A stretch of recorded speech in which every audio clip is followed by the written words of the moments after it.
Bureau chief Malik Nadeem की report के मुताबिक गुज़िश्ता रोज़ रावलपिंडी आल मुस्तफ़ा बिल्डिंग चांदनी चौक में मारूफ टीवी चैनल ऑन न्यूज़ और पाकिस्तान का मकबूल तरीन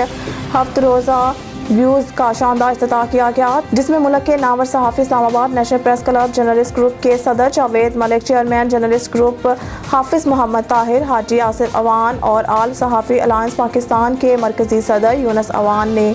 मेहमान खसूसी के फ़राइज़ अंजाम दिए। Divisional bureau chief on TV और एडिटर हफ्त रोज़ व्यूज़ मारूफ सहाफ़ी मलिक नदीम ने बेमिसाल मेज़बानी करते हुए मौजूदीन को वेलकम किया। इस मौके पर सीनियर सहाफ़ी जावेद मलिक और यूनुस अवान ने अपने मुश्तरका बयान में कहा कि अगर मुस्बत सहाफ़त की जाए तो माशरे में जराइम पेशा नासूर अनासर के खात्मे के साथ मुल्क की अच्छी सरगर्मियों को उजागर करके मुल्क और कौम का नाम रोशन किया जा सकता है।